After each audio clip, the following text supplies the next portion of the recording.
Few interventions have successfully reduced health disparities in the United States.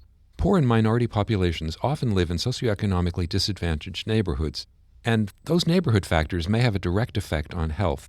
As a result, health interventions that don't account for neighborhood disadvantage may provide only limited benefit. I'm Stephen Morrissey, managing editor of the New England Journal of Medicine, and I'm talking with Amy Kind, an associate professor and director of the Health Services and Care Research Program at the University of Wisconsin School of Medicine and Public Health. Dr. Kind has co-authored a perspective article about a new tool designed to improve the accessibility of neighborhood disadvantage metrics. Dr. Kind, you write in your article that living in a disadvantaged neighborhood has been linked to higher rates of a number of illnesses and to earlier death, and that neighborhood disadvantage may influence health independently of a person's socioeconomic status. So why is that the case? This is a wonderful question, Steve. Living in a disadvantaged neighborhood triggers so many of those factors that we think of as the social determinants of health. Where you live influences how you can access food, the safety of the environment that you are interacting with every day. It may influence the quality of education you receive. It may influence the health behaviors that are promoted or made more difficult because of the environment that you're in.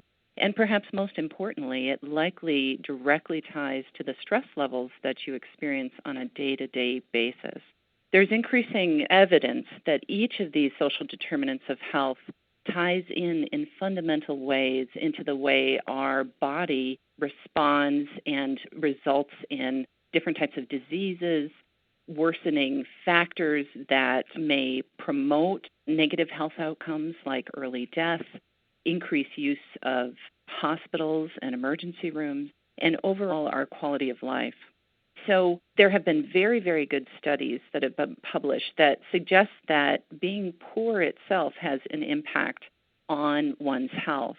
But independently, poor people who live in wealthier neighborhoods may have better health outcomes than their counterparts who are equally poor but who live in extremely disadvantaged neighborhoods because of these other factors.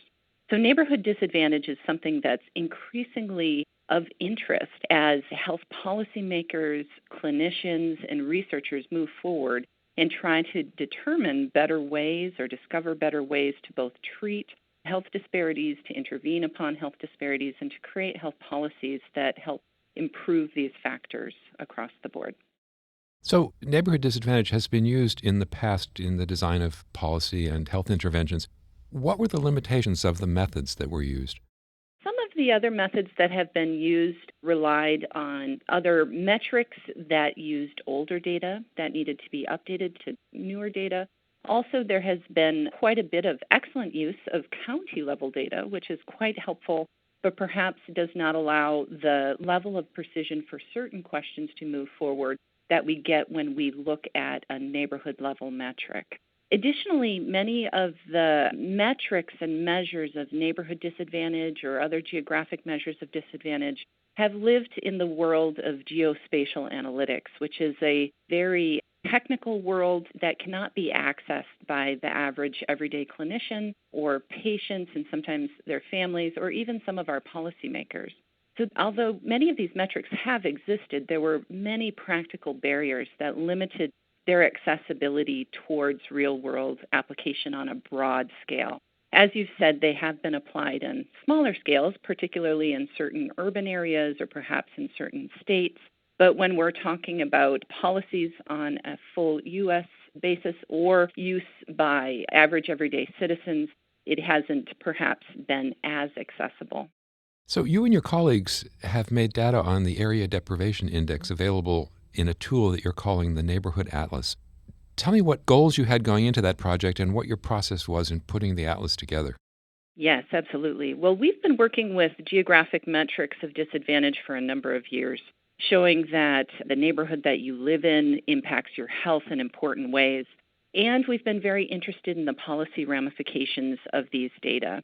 In thinking about whether we could inform the design of policy, the design of research in such a way that it would allow us to think about the targeting of our policy resources, the calculation of performance metrics, the way we deliver care to patients in the hospital in different ways.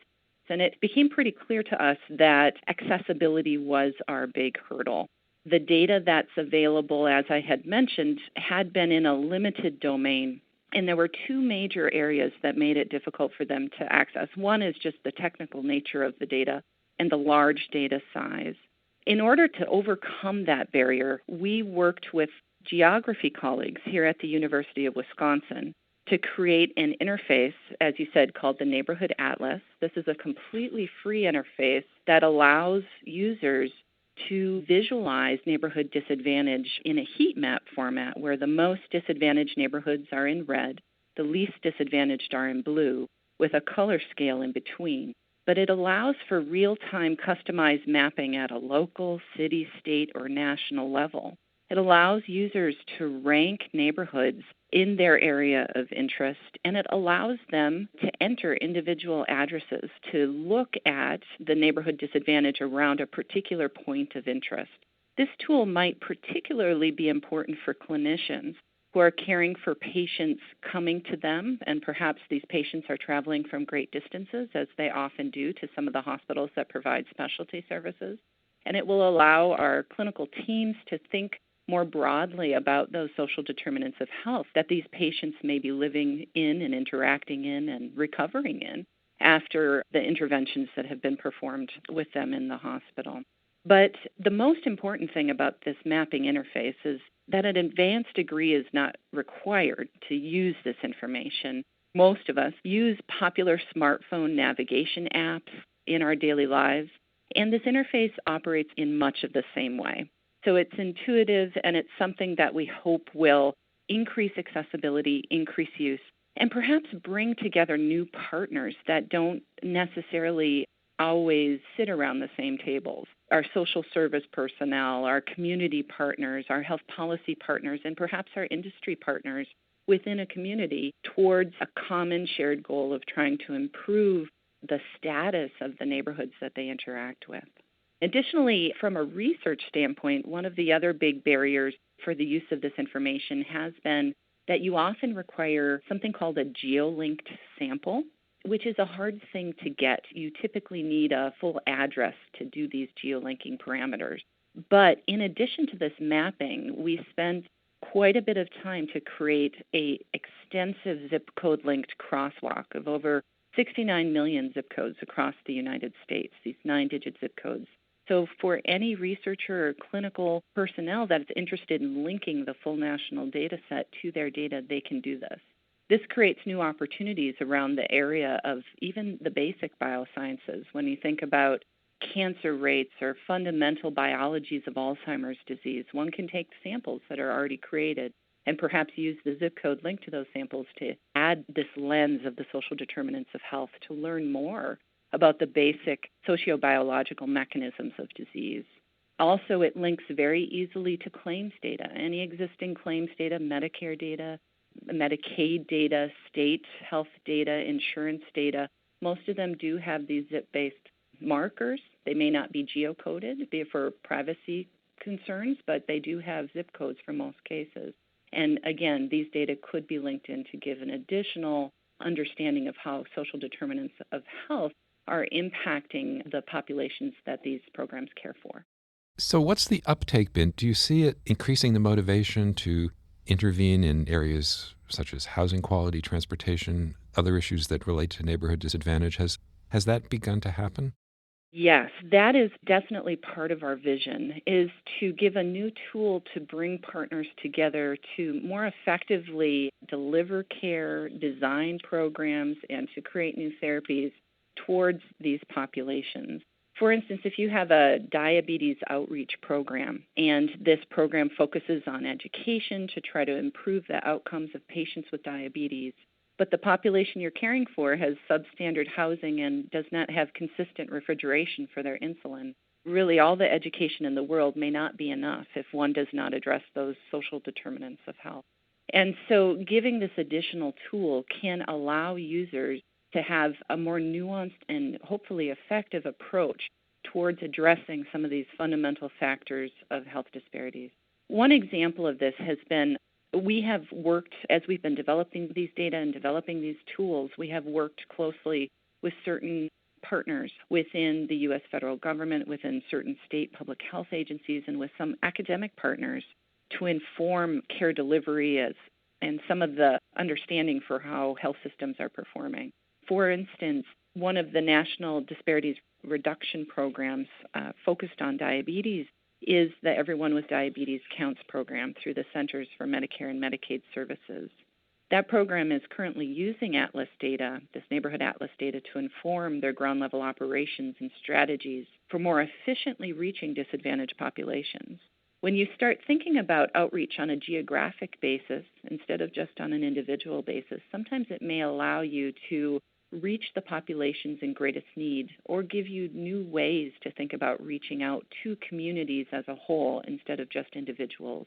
For instance, thinking about partnerships amongst, if you can visualize this neighborhood disadvantage and then find partners that operate specifically within that geographic area, that may allow for new strategies that can be designed to bring different programs to the patients and families that need them most. Additionally, I think it's very interesting that when we look at the locations of the most disadvantaged neighborhoods within the United States, they certainly are within inner city populations. That is absolutely clear. It is an area of our country that has suffered from these challenges of neighborhood disadvantage for a long, long time, these challenges of social determinants of health. But equally so, some of the other most disadvantaged neighborhoods within our country are the rural areas. And it's interesting when you think about this pattern of disadvantage across the United States and the way that often we think of these different populations, these extremely rural or these inner city urban populations, as perhaps very different, but in many ways they may have some commonalities around these social determinants of health. And we're also hopeful that given this, that hopefully we can catalyze some efforts that reach across the aisle and result in new partnerships at the federal level in thinking about things like risk adjustment strategies, financial incentives towards care, payment reform, or even infrastructure targeting and benefits decisions that could be catalyzed in new ways using data of this sort. We certainly are in desperate need for new programs, new approaches to help improve the care and the health of our full U.S. population. And hopefully this tool gives us a first step in that regard.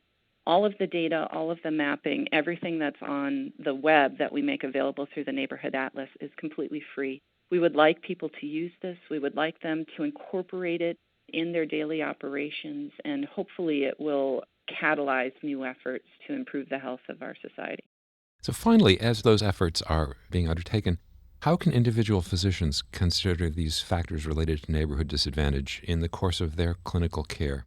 Yes, I think that's an excellent question. At least when I went through my medical training, social determinants of health perhaps were not a focus, although they were an ever-present entity for sure. We desperately need our physicians to stand up and take a leadership role in advocating for approaches that are comprehensive in improving health in our society. And we can't do that without taking into account these social determinants of health. We as physicians in the United States have opportunity, we have influence, and I think we can have a platform through which we can convince other important stakeholders around us to start considering these factors along with the other traditional biomedical factors that are often much more commonly talked about within our field. Certainly, the development of new drugs, the development of new technology is critically important. But if we have entire swaths of our population in the United States that could never access these things, that are struggling to even take care of some of their basic fundamental health needs because of poverty, because of poor housing, lack of employment, that they're unable to get their basic health needs met, we do them a major disservice by not considering these social determinants of health along with these other more technologically focused factors. As far as an individual clinician, if you are taking care of a patient in front of you, you can just type in the web address for the Neighborhood Atlas, which is www.neighborhoodatlas.medicine.wisc.edu, and enter the address for the patient in front of you to get a sense of how disadvantaged the area is that this patient comes from. And perhaps this technology can be incorporated into electronic medical records. Perhaps it can be incorporated into automatic flags that pop up on patients' charts just to trigger additional discussions. Certainly, just because someone lives in a rich area or lives in a poor area doesn't mean that they necessarily carry those characteristics with them.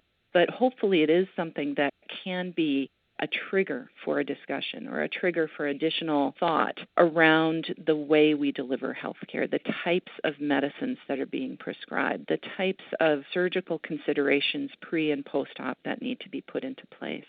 As I mentioned, too often the social determinants of health are hidden within our health delivery system.